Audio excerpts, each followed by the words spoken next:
आज हम देवरानी जेठानी की कहानी उपन्यास का सारांश एवं समीक्षा देखेंगे।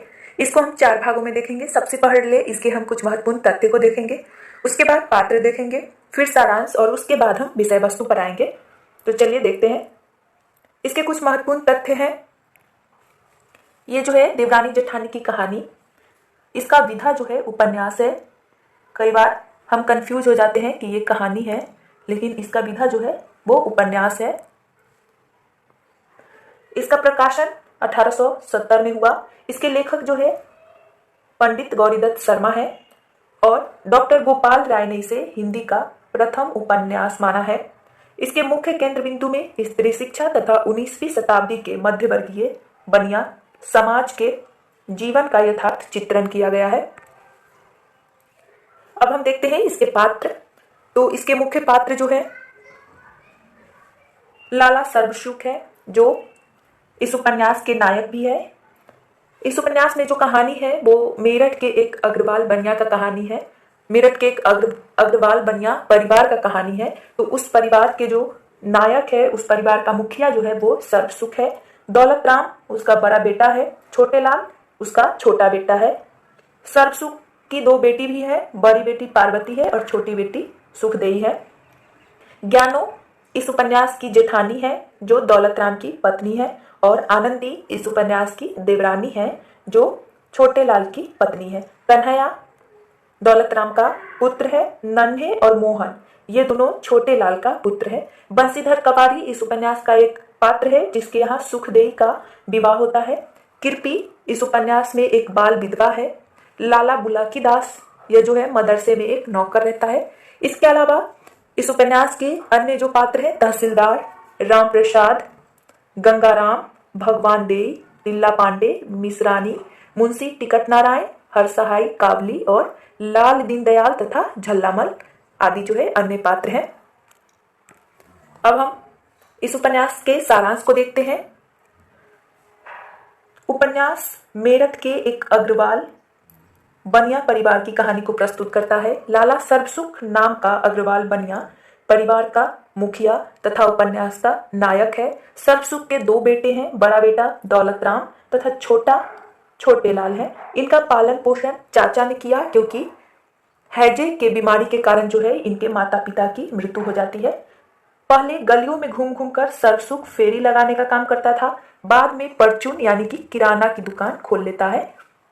सर्वसुख की 2 बेटियां भी हैं, बड़ी पार्वती है और जिसका विवाह जो है दिल्ली में होता है। छोटी सुखदेई है, जिसका विवाह बंशीधर कबाड़ी के यहाँ होता है। दौलत राम की पत्नी ज्ञानो यानी कि जेठानी एक अनपढ़, लालची, स्वार्थी तथा जुझारू प्रवृत्ति की स्त्री है, जो अपने देवरानी एवं सास, यहाँ पर जो है गलत टाइपिंग हो गई है, सास के प्रति ईर्ष्या का भाव रखती है तथा मोहल्ले में दोनों की आलोचना करती रहती है। जबकि छोटे लाल की पत्नी आनंदी यानी कि उपन्यास की देवरानी जो है एक पढ़ी लिखी, संस्कारी एवं समझदार स्त्री है, जो घर की चिट्ठी पढ़ने तथा लिखने का कार्य भी करती है।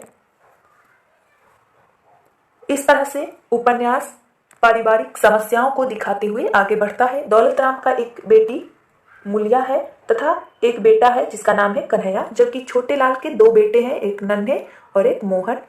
अंत में पारिवारिक समस्या के चलते सर्वसुख के परिवार का बंटवारा हो जाता है। दौलत राम अपनी बहू को लेकर अलग हो जाता है। संपत्ति का भी बंटवारा होता है।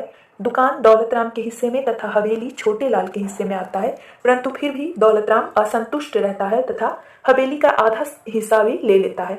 हवेली से जाते समय बड़ी बहू 2 खिड़की के दरवाजे और चौखट भी अपने साथ ले जाती है। इस तरह जो है उपन्यास के अंत में स्वार्थ की स्थिति दिखाई पड़ती है।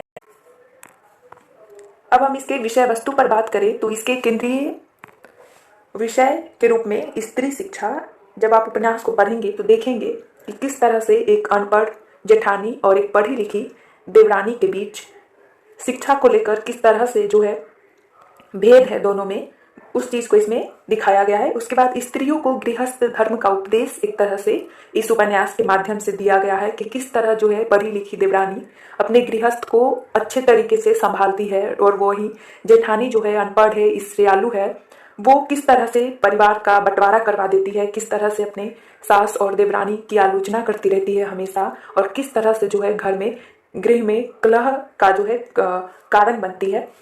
इसके बाद 19वीं शताब्दी के मध्यवर्गीय बनिया समाज के जीवन का यथार्थ चित्रण इसमें इस उपन्यास के माध्यम से, इस उपन्यास में जो है एक मध्यवर्गीय बनिया परिवार को ही दिखाया गया है। पूरी तरह से उसके जीवन का चित्रण खींचा गया है इस उपन्यास में। इसके बाद स्त्रियों के आभूषण प्रियता, किस तरह से जो है इस उपन्यास के स्त्री आभूषणों से बहुत अधिक लगाव रखती है और किस तरह से जो है सस्ती धसती रहती है आभूषणों के द्वारा। इसके बाद बाल विवाह एवं अनमेल विवाह इसमें देखा गया है। जो दौलत राम रहता है वो भी अपने बच्चों का जो है बाल विवाह करवा देता है। तो इस तरह से इस उपन्यास में बाल विवाह एवं अनमेल विवाह को दिखाया गया है। इसके बाद फिजूल खर्ची, शादी में भी जो है इसमें अनेक जगहों पर फिजूल खर्च को दिखाया गया है। वृद्ध की समस्याओं को दिखाया गया है, किस तरह से जो है वृद्धों को समस्याओं का सामना करना पड़ता है अपने ही परिवार में, अपने ही परिवार के लोगों के द्वारा। इसके बाद विधवाओं की दशा का चित्रण जो है इस उपन्यास में प्रमुखता से किया गया है। जो बाल विवाह होता है, फिर बाल विधवा हो जाती हैं और उन्हें किस तरह से जो है समाज के समस्याओं का सामना करना पड़ता है, उनका जो है किस तरह से दयनीय स्थिति हो जाती है। तो इन चीजों को जो है इस उपन्यास में दिखाया गया है। इसके अलावा पारिवारिक विघटन की समस्या को जो है प्रमुखता से दिखाया गया है कि किस तरह से जो है अनपढ़ स्त्रियां, घर की स्त्रियां जो है परिवार में बंटवारा करवा देती है, किस तरह से छोटी छोटी चीजों को लेकर जो है परिवार में विघटन की समस्या उत्पन्न हो जाती है। तो ये जो है केंद्रीय विषय वस्तु है इस उपन्यास का।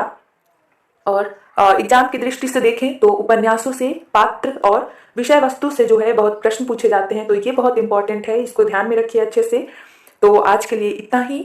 वीडियो उपयोगी लगा हो तो लाइक जरूर करिए और चैनल पे नए हैं तो चैनल को सब्सक्राइब कर लिए। आगे हम और किसी उपन्यास का सारांश देखेंगे।